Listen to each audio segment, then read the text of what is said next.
तो सिम है तुम्हारे पास तो वो दे दो, मैं तुम्हारे नाम पे कन्वर्ट करा दूंगा और फिर उस सिम के ऊपर जो है ना वो तुम्हारा बिस्क का अकाउंट बन जाएगा। इज इट वो जो भी ऐसा पॉसिबल नहीं है, अगर फिर भी कोई लोग लेते हैं, देखें वो हम आम कोई भी शहरी जो है वो सिम तो कहीं से भी अपनी ले सकता है, हाँ।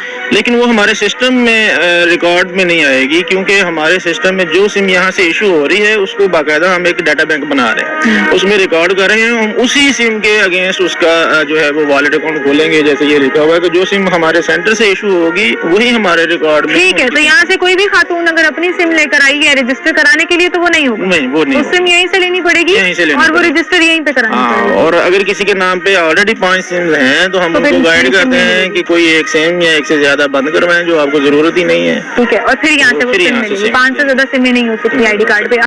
हमने आपको पहले भी बताया था मेरे भाई कि अगर आपके पास पुरानी सिम है, आपके नाम पे 5 पहले सिमें हैं, तो आपको पुरानी सिम अगर कोई एक्टिव करके दे रहा है, चाहे ग्रुप के अंदर एक्टिव करके दे रहा है, चाहे आप पैसों से करवा रहे हैं, आपके लिए मसला है, आपके लिए ख़तरा है, आपका मसला उस टाइम हल नहीं होगा। सब ख़वातीन की किस्त आ जाएगी, आप लोगों की किस्त नहीं आएगी, फिर आपको दफ्तर जाना पड़ेगा। तो ओल्ड सिम पर वैलेट अकाउंट ओपन नहीं होंगे, ये मेरी बात हमेशा याद रखना। आज जैसा कि आपको वीडियो के अंदर भी बता दिया गया है, किसी को पैसे ना दें, सिम सिर्फ BISP के दफ्तर से ही मिलेगी। अपने असल शनाख्ती कार्ड और मोबाइल फ़ोन के साथ दफ्तर तशरीफ़ लाएँ। बहुत शुक्रिया, अल्लाह।